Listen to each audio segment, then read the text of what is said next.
Hey Johnny, Hey, Raul, how's it going? good, good. How are you? Good. It's morning for you over there, right? Yeah, it's 10 a.m., 10:30 a.m. Mm-hmm. Yeah, here it's only 5:30, so it's not that late. But it's nice, actually. Today was actually really nice. It wasn't hot like the last few days. Yeah, so you're back in Romania, right? Yeah, I'm in Bucharest right now. Are you in New York? Yeah, in New York. Yeah, Mm-hmm. Which part are you staying in? in Low East Side. Low East. I stayed there like a week, and I stayed in Queens, I think. Yeah, I don't know the city so well. Like it's Mm-hmm. Yeah, I don't really know it very well either, but I um I did a little bit of research and found where is a good neighborhood to stay and that sort of stuff. yeah, yeah. Cool. Anyway, so thanks for scheduling this meeting with me. Pretty much what I want to do with this is I want to like make a video of me teaching this lesson to as many people as possible, as many different people as possible, just to kind of expose my students to something unique. So I'm really glad that you accepted my offer to participate.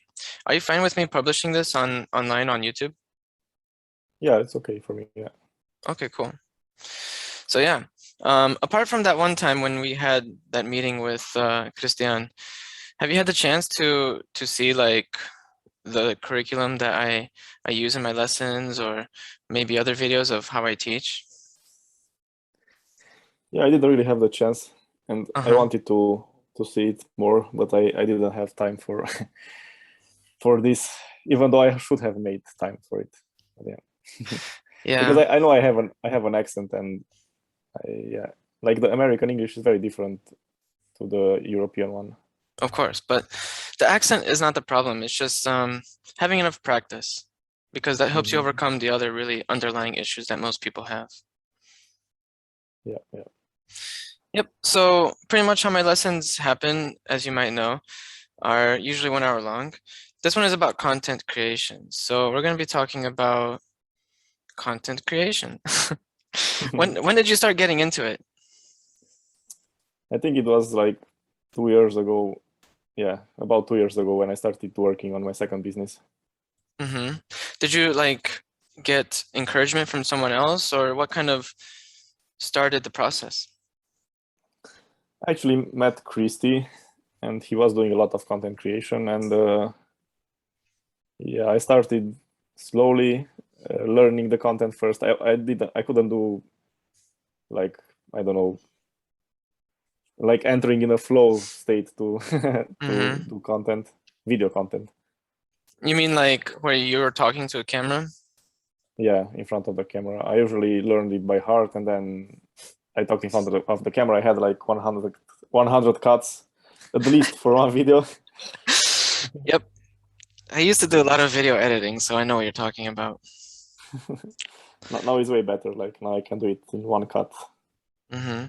Personally, I never really got good at talking to a camera. I mean, I can do it, but not like that.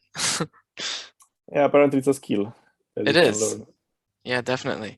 For some reason, it feels easier to do it when there's someone like a human that you're talking to. Like right now, I'm talking to a camera, right? Yeah, yeah, yeah, yeah. Yeah. Yeah, it's easier if you are two people talking or three people talking, and the camera is somewhere in the background filming. Mm-hmm.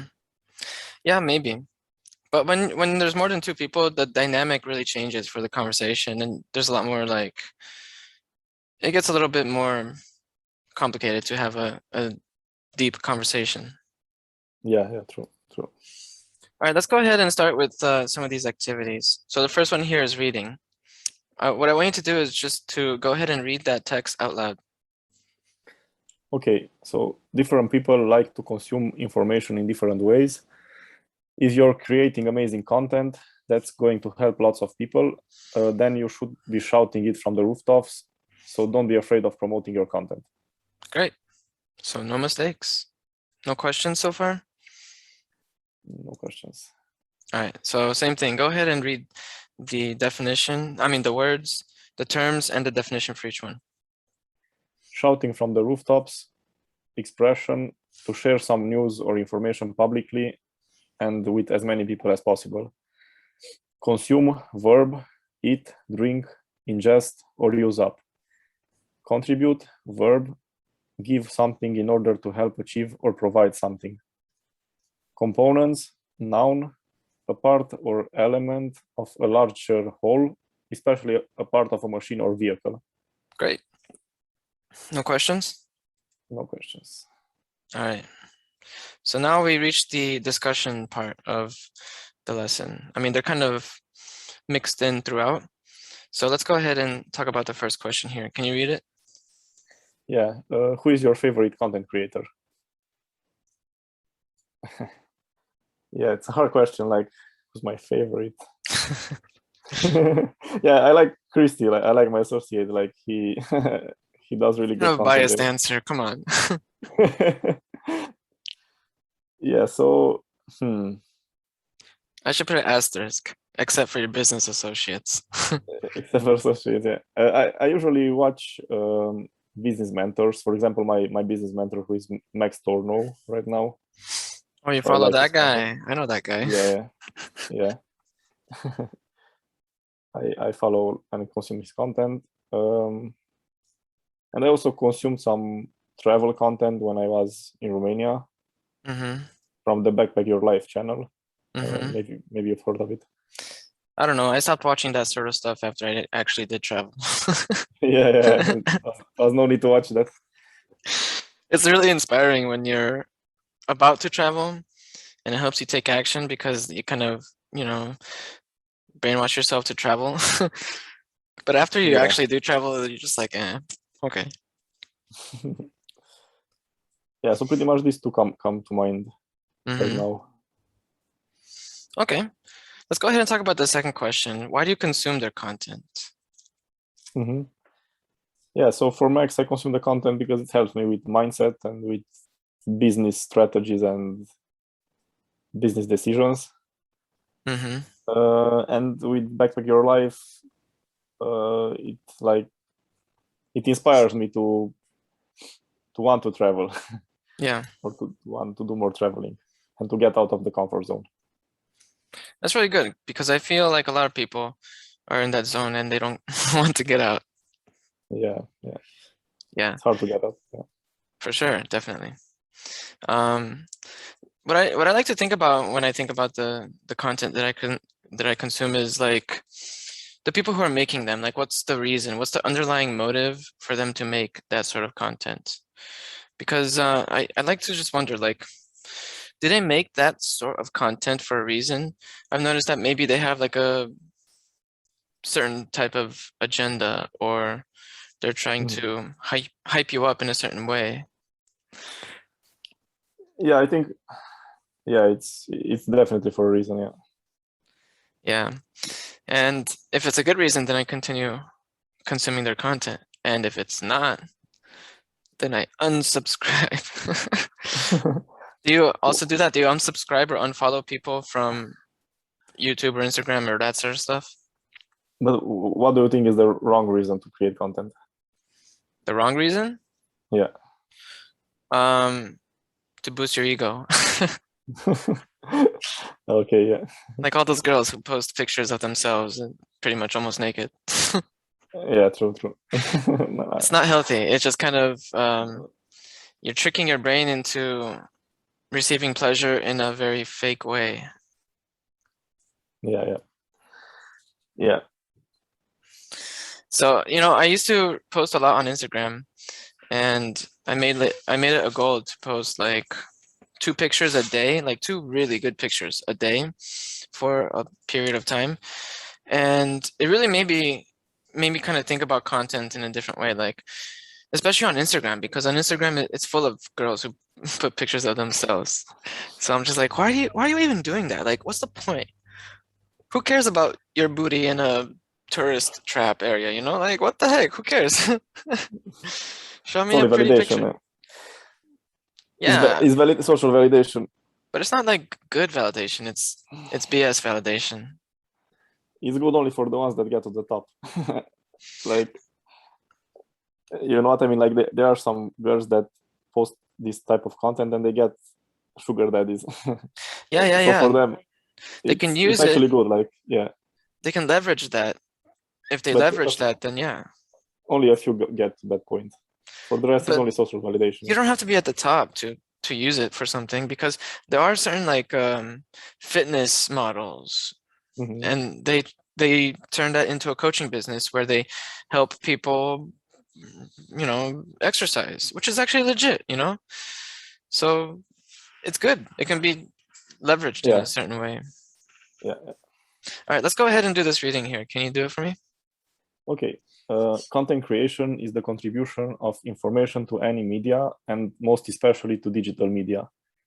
Typical forms of content creation include maintaining and updating websites, blogging, article writing, photography, videography, online commentary, the maintenance of social media accounts, and editing distribution of digital media. Perfect. All right, moving on to fill in the blanks. Same thing, go ahead and fill in those blanks with the words from that word bank. Okay, find out what questions, problems your audience has and answer them in an informative, easy to consume way. Good. Understand your target audience well and invest time in research. Once you know what kind of questions your audience has, then it's just a case of developing a system that works for you. Great. So you're doing really good on all these activities, by the way. So down the road, you're going to get some more difficult ones. Hopefully, those are going to challenge you. Harder ones. Yeah, so these easy ones should not take long. Let's go ahead and get through them. Okay. Regardless whether you decide to create online video courses, conduct live lessons, organize a webinar, or operate a blog, content is essential. You should focus on it and pay significant attention to it. As it is said, content is king. It is content that drives people, grabs their interest, and helps them make decisions. Yep. Have you heard that before? Content is king. Yeah. How long ago did you hear that? I think I've heard it maybe more than 10 years ago. Mm-hmm. I haven't really heard this like I think I heard it like 5-6 years ago. Mm-hmm. But it was interesting because there's another phrase, cash is king, which is kind of also really true, you know, but maybe not anymore with technology taking over. Yeah, I know that the one that cash is oxygen. Cash is oxygen. Yeah, cash is oxygen for your business. Cash flow is oxygen for your business. Mm-hmm. Yeah, I mean, for a business, it's a little different. Yeah. Yeah. All right, let's go ahead and get through these terms. Okay, position, verb, put or arrange someone or something in a particular place or way. Sporadic, adjective, occurring at irregular intervals or only in a few places, scattered or isolated. Coherent, logical and consistent, prominent, important, famous, following, a body of supporters or admirers. Great, perfect. Cool. So let's talk about these questions. We kind of talked about this first one here. But did you also create other types of content apart from what you do now? Yeah, I created also some content for my first business, but it was similar, like also videos for explaining stuff and yeah. Mm-hmm. So the form of content that you do now, it's like something that you transitioned into. Yeah, I transitioned into from one business to the other. But in the first business, I usually did it more staged. Like you were sitting at a desk? Yeah, or in different areas with videographers, with paid videographers, and I had everything prepared. Mm-hmm. Now I do more free flow. What do you prefer? Free flow is much better, and you can also show an emotion with free flow. Interesting. Do you feel like it's because you have more freedom in how you structure your ideas, or what helps you show more emotion? It's not about structuring the ideas. It's about the way you execute the content, like the way you talk about the ideas. because I usually have ideas in my head and I run those ideas again and again and again, and they get clearer once I talk with more people and I think about them more. And once I have a clear picture of what I want to talk about, I just do it, and I can also show some emotion in the video, like. Yeah, I think that's what people really want to see, the human aspect in it. I mean, when you talk about those ideas, you can also do it in different forms, maybe through writing or like typing on a keyboard, because then it cements in your brain in a different way. That's why when I teach English, I assign my students the homework assignment of writing in a journal, because most people don't handwrite anything anymore. And it's a good way of memorizing words and stuff like that. Along with that, I also ask them to maybe start blogging or at least listening to stuff. Yeah. Let's go ahead and talk about the second question here. What value does your content bring to the viewer? Yeah, so my content at the second business is very valuable in the sense that it brings to the table how the IT market works.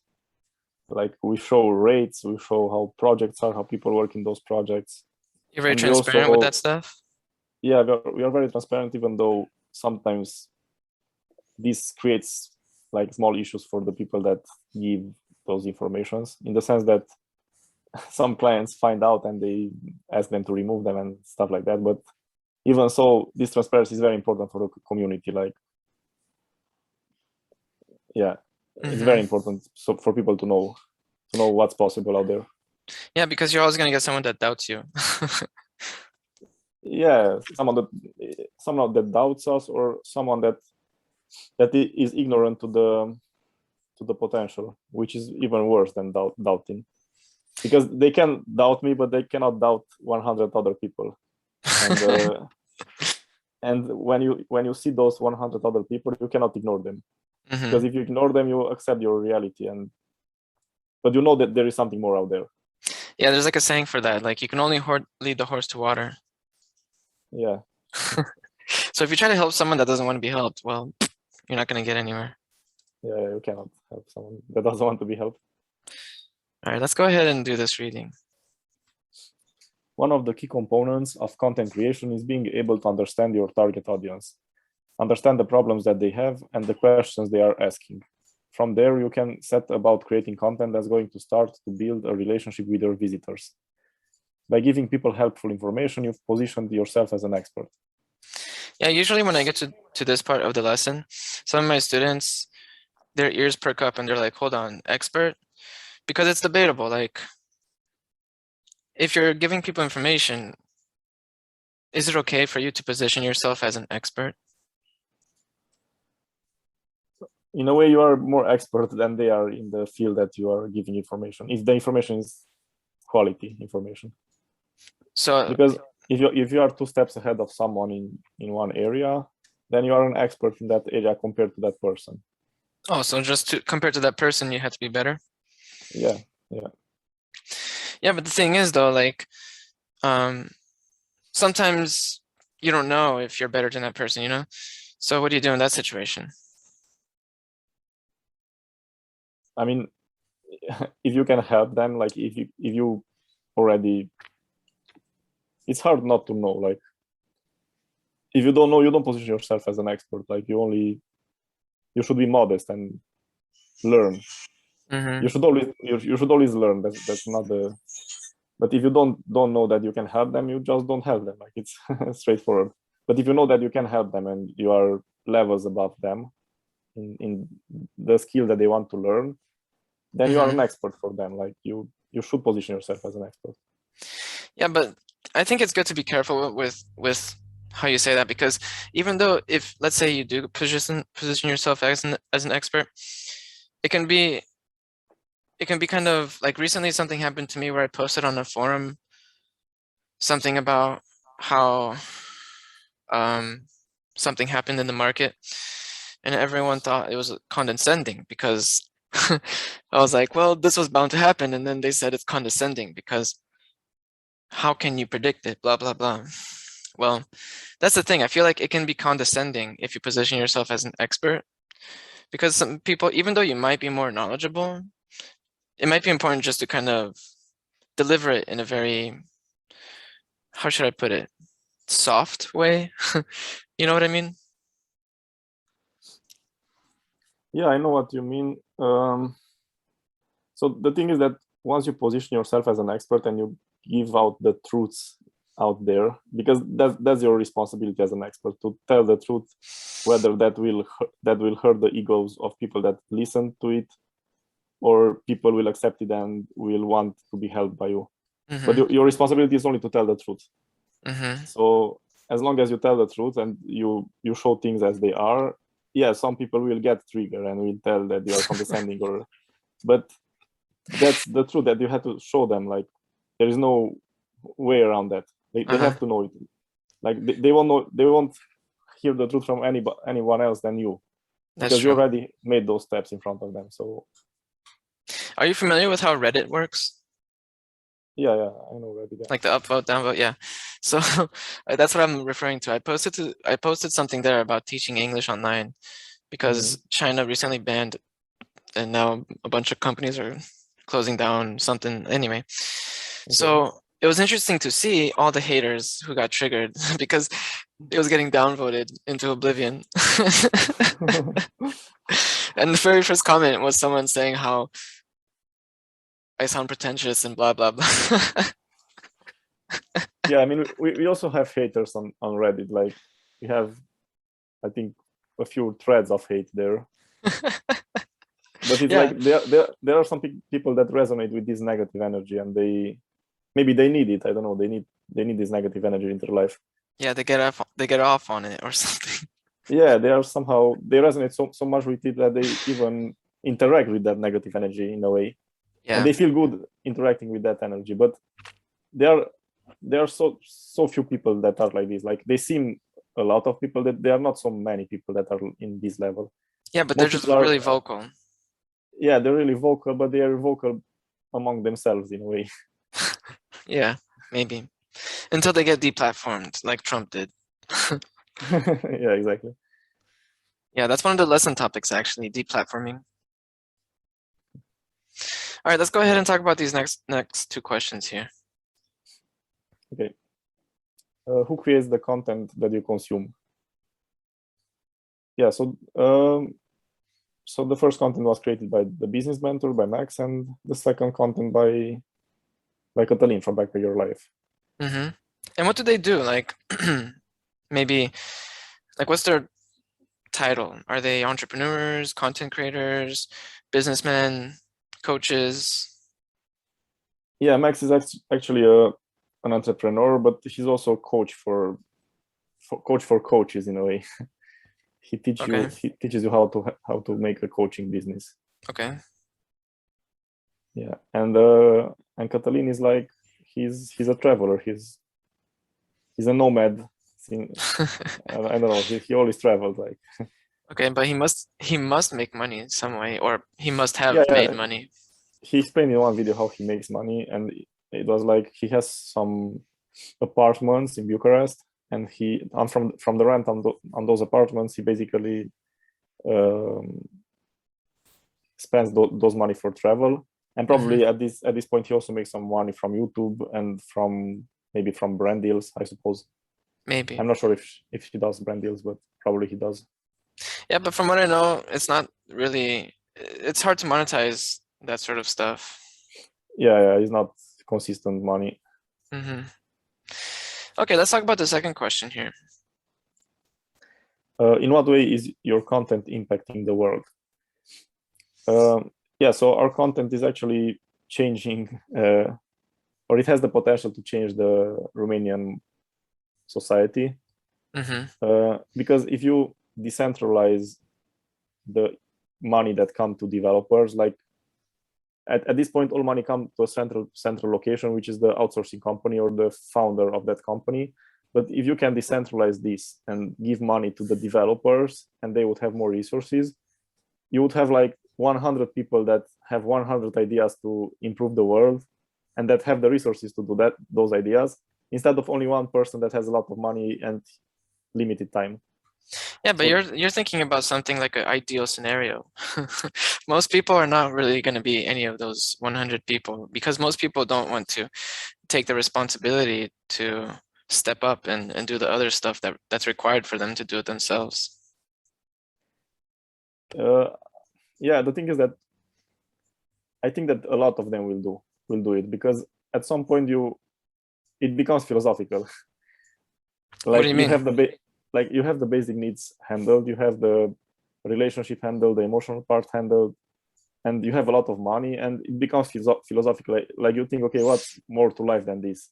Is this all there is? I only spend this money on Hmm. cars and houses, or I could do more with my time. And Yeah, I think a lot of millennials are kind of reaching that point that you just described.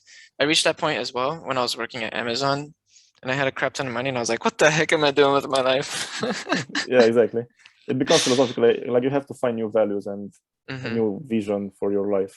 The thing is though, like I only took action because I started having health problems from sitting too much. Yeah. So I don't know if I would have taken action if it wasn't for that. That's also yeah, like a motivating factor for action.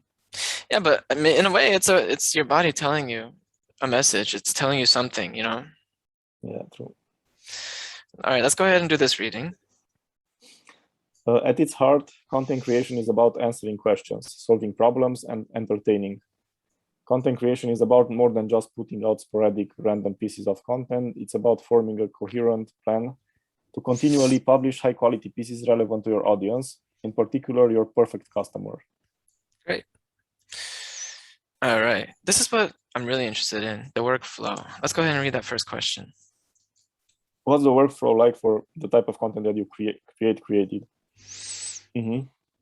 Yeah, so usually it all starts with ideas.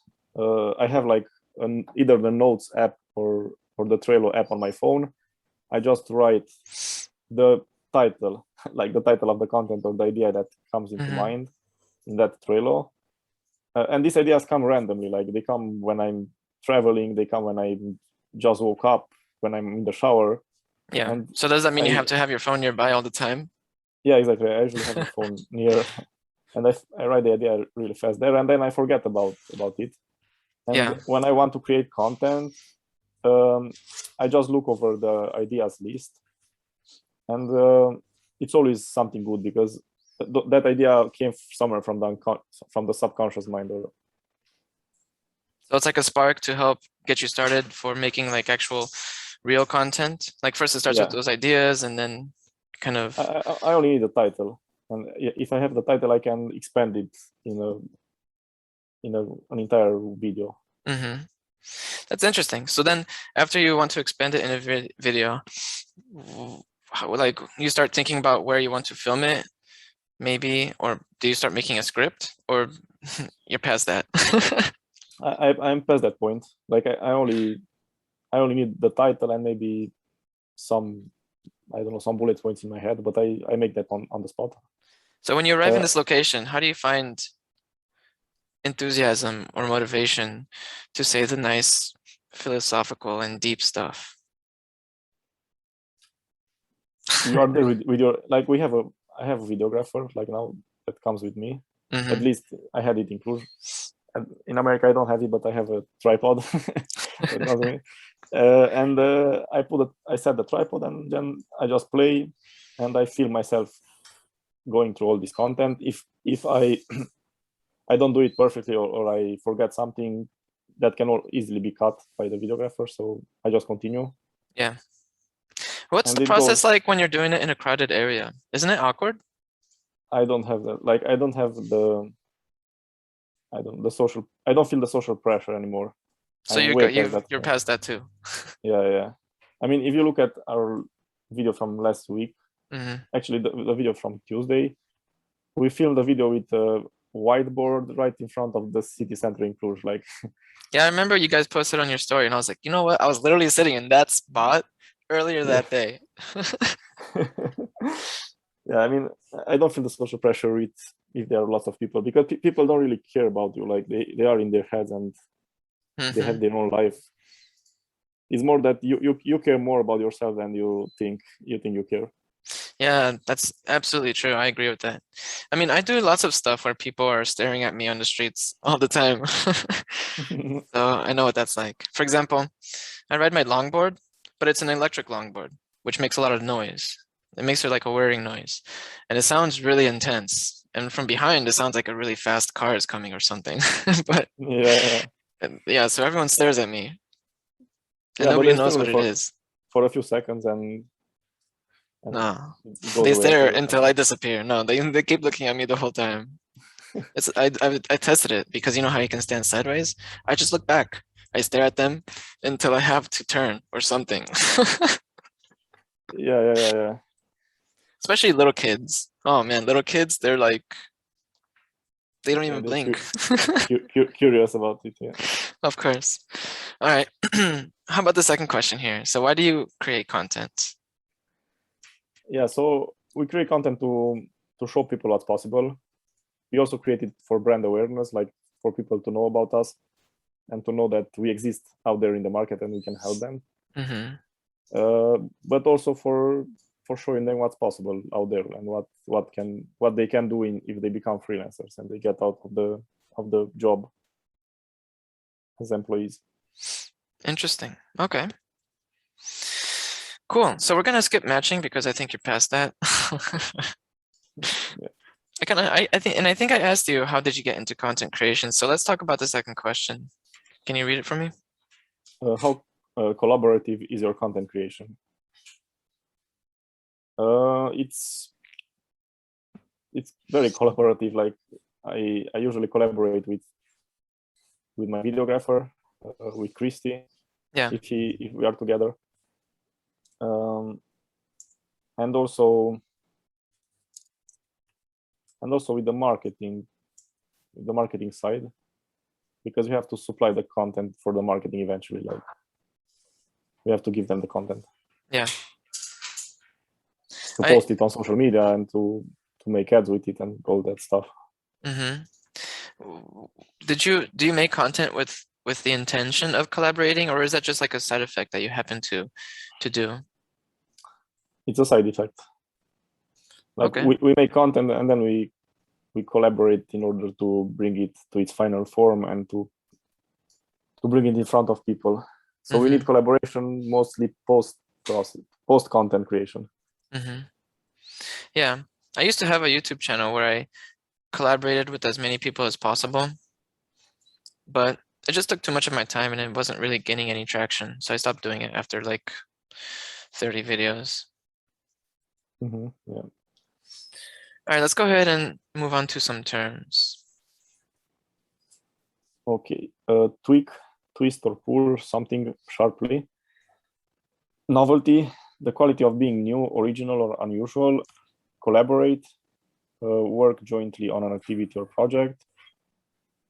Elicit, evoke or draw out a reaction, answer, or fact from someone. Nurture, care for and protect someone or something. Great. So 0 mistakes. Moving on to this first question. Go ahead. How have content creators influenced your life? Yeah, so it's like they usually influence your life on the mindset part. Like content creators alter your thoughts. They can alter the way you think in a very subtle way. Yeah. Is that a good or bad thing? It can be good or bad depending on their quality. Like there are some content creators that are very good at exposing at delivering information, but that information is not good for you. Yeah, but I know. you see it as good because you connect emotionally with the information, and there are some truths there. Yeah, sometimes I see that sort of stuff and it's like very hype, and it's just like, hold on, do I want to subliminally affect myself in this way? How is this affecting me, you know? Yeah. We also kind of talked about this earlier when we were talking about that travel content creator, because I used to watch a lot of travel videos, and then I traveled, and then I stopped watching that stuff. So I think it influenced me to travel. Yeah, every content that you consume influences you, even if Hmm. you are not, even if you are not aware of this. Yeah. That's also why I stopped just randomly browsing on Facebook or other apps, because the problem with consuming random content like that is you're exposing yourself to content that you're not really in control of. You know what I mean? Like Yeah, you're brainwashing yourself, and the source is not something that you chose. yeah. I also block my feed, my YouTube feed, my Facebook feed, So how do so you I don't really consume consume. how do you consume? Like if you want to watch a video, or if you just want to browse or scroll or something, I don't know, read So something. I actually only see the sidebar with channels that I subscribe to, and I click on the channel and I consume only people that I want to consume. Interesting.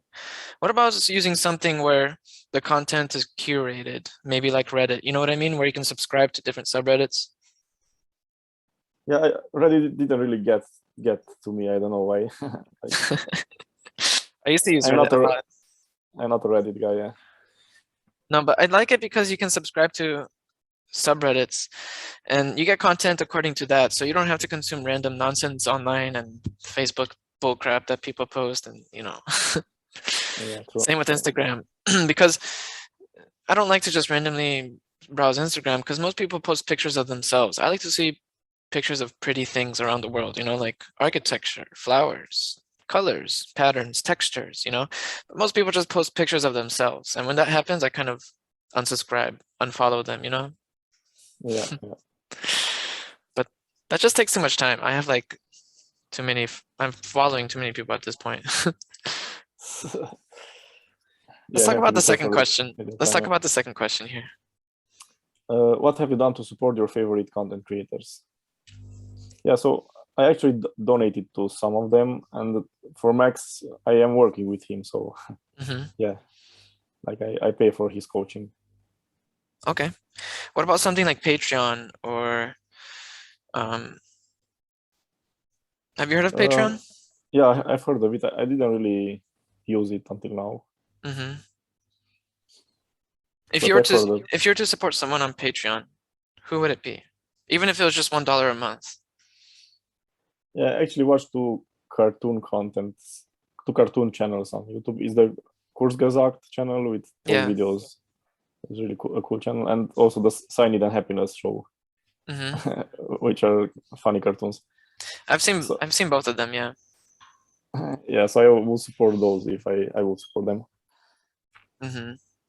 Yeah, I supported someone on Patreon like for 2 months or something like that. But, Yeah, at some point I just stopped consuming their content, so I stopped becoming a supporter. yeah. Okay. Fill in the blanks. Go ahead. Okay, make use of all the different uh, formats that are available, and don't be shy to promote yourself when you've done a great work. When you start to see some success and you're converting customers and showing up in the rankings, then it's just a case of repeating the process and tweaking it for maximum results. Great. Perfect. Let me see what we have. Oh, okay. Some of that. All right. Questions. Can you read that first one? What sort of following do you have? Yeah, so my following is mainly programmers. I only target programmers with my content, and actually a lot of people that are not programmers don't really understand the content. So for example, I also post the content on Facebook, and I have some people, relatives and cousins and stuff like that. They like to see me, but they don't understand what I'm talking about. It's really funny. Yep. Yeah.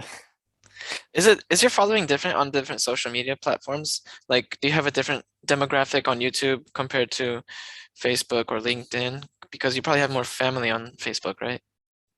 Yeah, so on Facebook, it used to be my old profile, and those are family, like high school colleagues, Yeah. and a lot of people that I've knew before I I did this business. And on the other platforms, on Instagram, on LinkedIn, I don't really have this following. I mean, they don't follow me there. So there is more pure target audience content, pure programmers, pure people that understand what I'm talking about. Mm-hmm. And how did you kind of build that audience? Did you just start posting content and they found you, or did you kind of have to look for them? Yeah, so I posted content and they found me, at least part of them. But at first, Christy sent people from his channel to my channel.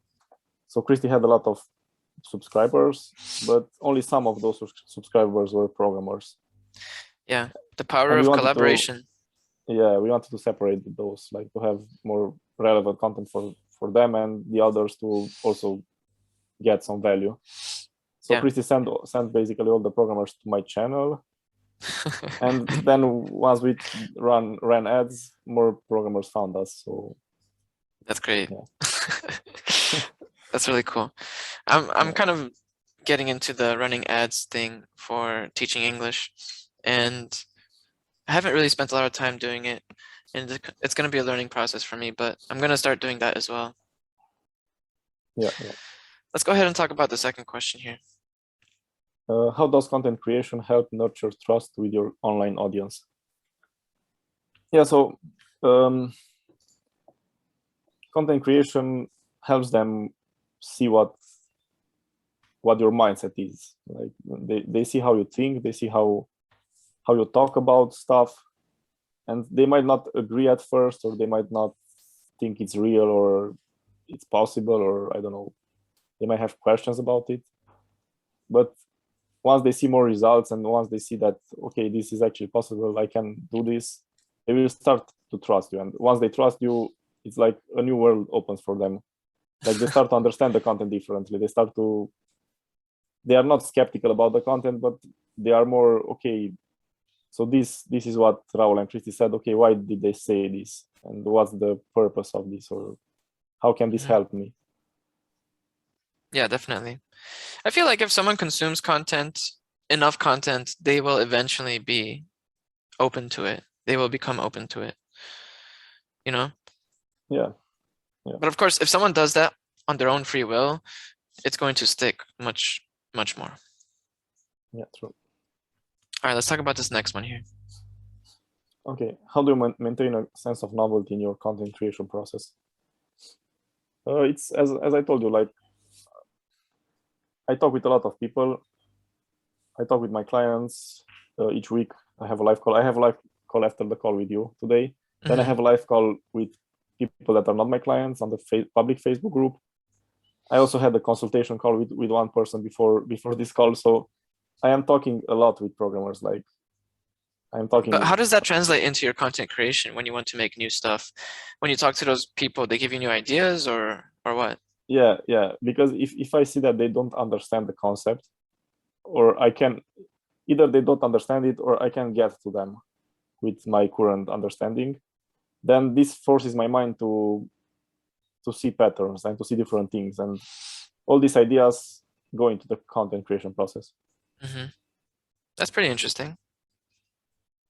Yeah, sometimes I come up with new ideas for different lessons, new topics, as I have lessons with my students. For example, I've done some from suggestions like deplatforming, because one of my students had a problem with Facebook and his group got banned or something like that.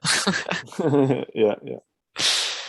But yeah, I always have like new topics that I consistently make so that there is novelty in my lessons as well. Yeah, it's pretty easy to have novelty once you start posting content, because more content is generated. Even in comments on YouTube videos, you can generate new content. Maybe, yeah. The thing is, though, I feel like when you start making content, it's important to take this into account as a long-term strategy, because if you don't think about how novelty plays a factor into your content creation, you might run out of stuff to make. Yeah, but if you listen to the people that your content is targeting, you will never run out of stuff to say. Like there will always be a different perspective that you have to understand and show them, and they will come with more comments and you have to respond to those comments in a content way. Yeah. yeah, Okay. Yeah, so feedback is super important here. Yeah. yeah, feedback from them, because Mhm. this helps you with content a lot. Yeah, for sure. Okay, let's go ahead and talk about this second question here. If you could collaborate with anyone, who would you collaborate with? Why? Yeah, I mean, I usually collaborate with people for skills that I want to learn, or for things that I want to delegate. For example, we are now collaborating with some marketing person that helps us run the ads. We are collaborating with Max on the business side, and I also collaborated with a fitness instructor at some point. So I always collaborate with people that for the skills that I want to learn at this point. Okay. So if That's there's all. like someone famous or some celebrity or someone that you know of, can you think of someone that has those skills that you're looking for? It's very specific, like depending on what I'm interested at this point. Okay, right It's very now. specific. Right now, what are you interested in? Yeah, Rana is more on the business side, so Max is okay for this. Okay. But how are you collaborating with him? Are you making something with him, like that business that you mentioned? Yeah, so we have support from him. Like we can talk with him. We also have live calls with him. It's very similar with the process that we have with our clients. Okay. Like we have access to him. So if we want to ask him something, he will reply. Okay. I don't know if I would consider that a collaboration though, because it's more like a mentorship. Yeah, it's a mentorship. So So you meant with a collaboration in which aspect, like to build something or to? yeah, to build something, to make something, like for example, when you collaborate with Christy on one video and you both talk, maybe there's a video that you want to make with someone specifically. Anyone come to mind? Casey Neistat? I don't know, a celebrity? Actually, no one really comes to mind. Nobody, Like come I on. would want to make a video with a US developer, and probably I will make one. And so when you say a US developer, just someone that has programming experience? Yeah, someone that works as a programmer in the US, just to compare things, US versus Romanian market. If you wanted to compare, I think you'd have to talk to more than just one. Yeah, one would be okay at first. Why don't you go live in a co-living space where a bunch of developers also live there? I actually met a developer here, so I might do a video with Okay. him. Interesting. Yeah. But it's obviously good to talk to more people, so you should definitely try to talk to more. That's a good idea though, like comparing it with the Romanian programming market. But I think a lot of people get too focused on the numbers, like the wage and that sort of stuff, and they don't take it into comparison with the big picture, like the cost of living in America, for example, which I'm sure you know, it's expensive there and stuff. Yeah. Lifestyle, sacrifices, all that sort of stuff. It's like a big picture type of thing that people have to take into account. And I think freelancers in Romania have a unique advantage because the cost of living in Romania is super low. Yeah, true. All right, let's go ahead and talk about this first question here. Okay, what sort of emotional reaction does your content elicit?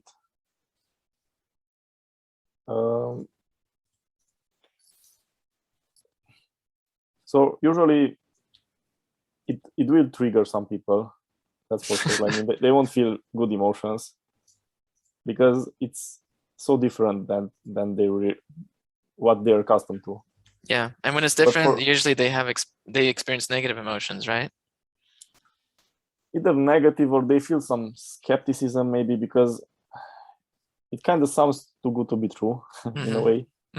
Because if you take one person that worked his entire life in a company and he slowly progressed through the levels of the company and in income there, and you tell that person that, hey, you can make double or triple or even more and have more freedom and work less, you do freelancing and you get out of there, it's a lot for him. Like it's a big gap between where he is now emotionally and where he could be. Yeah, it makes me wonder, like, what kind of lifestyle do they have? Like, what's their environment like where they have so much skepticism? how have they been brainwashed, you know? Yeah, it was a slow process. The companies also have like psychologists there and all those team building efforts and Yeah, all the everything that they are getting in their head and on their ears are only brainwashing things to keep them there. Like, of course, I've been there, I know. yeah. It blew my mind, really. It's like I opened a Pandora's box at some point and was like, what the heck is this? Yeah, exactly. It's All right, hard let's to talk. believe that there is something more than that. Yeah. And I think it's because, you know, people are used to doing things for such a long times in a certain way, and they don't realize that things have changed and you can adapt and take advantage of that stuff. Yeah, exactly. Yeah. Let's talk about the second question here. What value does content creation bring to your life? Yeah, so at first it was a personal development thing. Like, it was hard to get out of my head and free flow the content while talking to a camera. So the process of making it was a challenge? The process of making it, of Mhm. executing it in front of the camera. Mhm. And at this point, it also brings me value in the sense that I can share the knowledge that I get by doing what I do now, like the knowledge that I get in the business with the people that that are not yet clients, Yeah. and that could benefit from this knowledge. So it's pretty. I'm pretty grateful for this. Yeah, it Actually. kind of brings you that intrinsic satisfaction. Yeah, I mean, I was thinking that if I were a developer at this point in Romania, and I had this channel, like I would subscribe to my channel, this would be so great for me. Like, it would be an entire different perspective, something better that could be out there, even Yeah. if I don't believe it yet.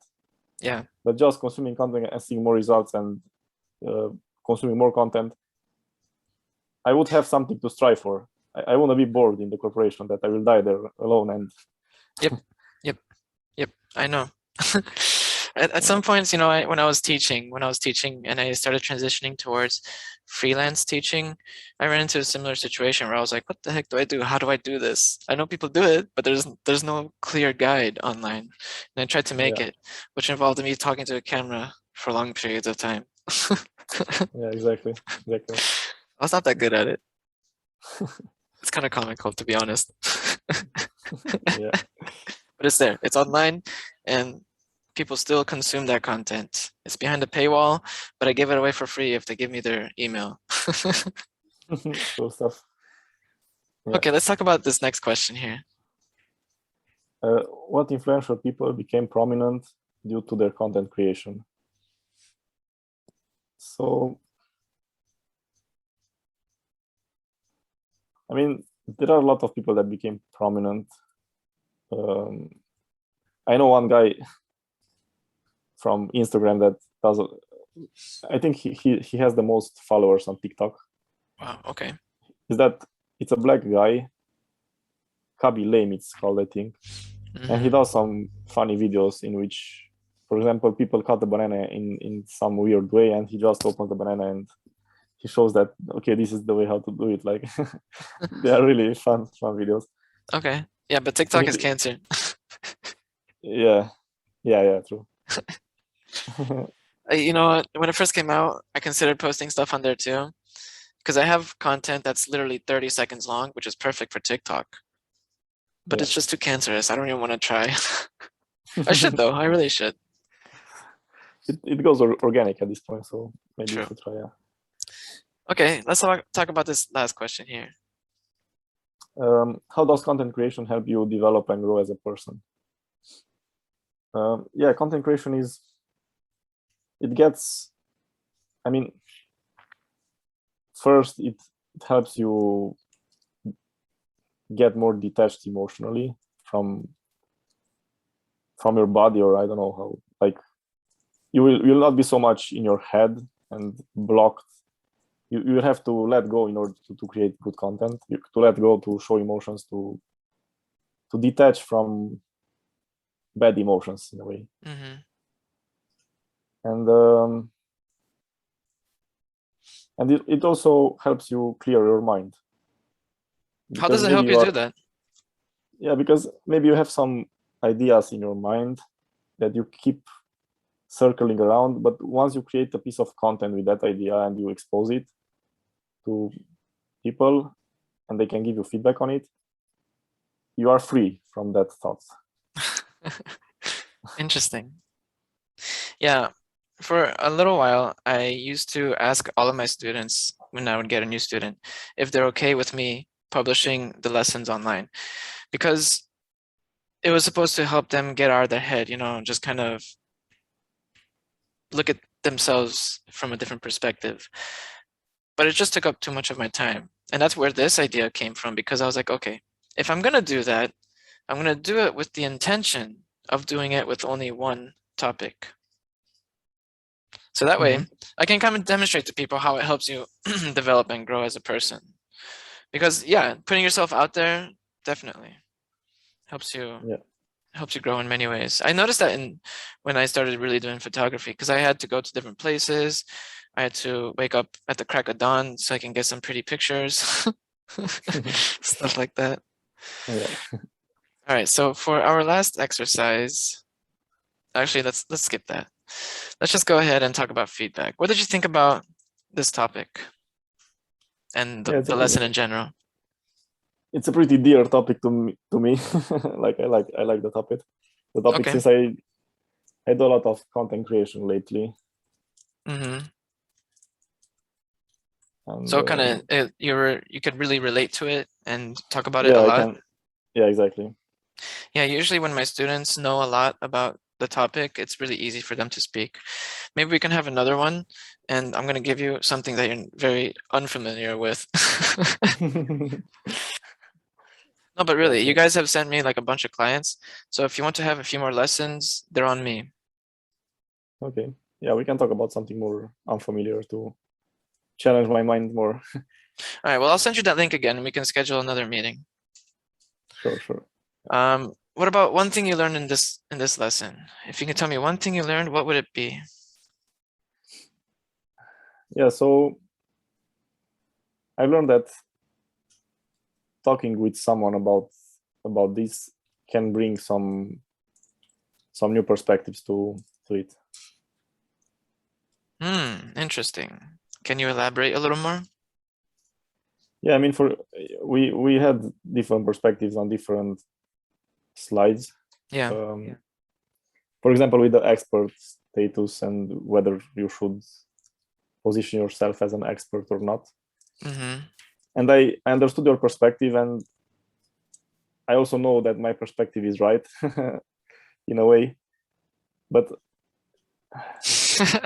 I had to understand your perspective. Like I had to understand why you got to think like the way that you thought about that. Yeah, because I see what you're trying to say. It's just that, you know, I got a lot of criticism from other people because of thinking in that way, to a degree, I guess. Yeah, and the thing is that I also got this criticism, but I was curious, where are you at with your with your mindset regarding the criticism, if it makes sense? You think it's still affecting me or something? I'm still sad about it? I think that you still think about it, that's for sure. Like it's still in your mind. I'm not thinking about it, for example. I moved over that. No, I think it's a little reminder, because every once in a while I post something online that gets a reaction like that.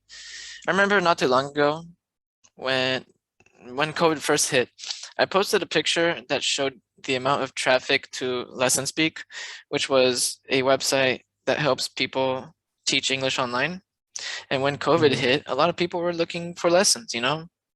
And I posted a picture of how traffic grew, and people got mad. They were like, how could you post that during these hard times? Everyone's screwed and you're posting pictures of success. I'm like, what the freak? Don't get mad at me. People could not connect with success. They only connected with failure and yeah, and it was crazy. Victim mentality. Yeah, and people are posting comments and telling me to not do that. I'm like, whatever. Yeah. On the other hand, they didn't know that I lost my other business because of COVID. So I lost a business from COVID and I gained followers because of COVID. So yeah. Yeah, they don't see the full picture. That's the problem. Exactly. All right, Raul. Well, that's pretty much it for the lesson. I don't have any meeting right after this, so if you want to chit chat for a little bit more, we can do that. But you said that you have like another Yeah, call or something. I have a call with my clients. I have to Mm-hmm. join that call. All right. But Well, I today I'm will. full. Like Thursday usually is the full day for me. Like I have a lot of calls. Do you usually have a lot of calls, like 3 or 4 per day? How many do you have? Yeah. Thursday, I think I have 5 per day or something like that. Crazy. I can't do more than 4 per day. I just can't. Yeah. All I right, don't do Raul. anything else. Like I only relax and I do calls today, so that's why I can do it. Yeah, no. After if I do more than 4, that's it for me. You know, I just have to chill and do calls. That's it. Yeah. All right. Okay. Well, I'll send you that link and you can schedule another one and we'll have another one. Okay. Sounds good? Yeah. All right. See you later. See you. Bye. Bye.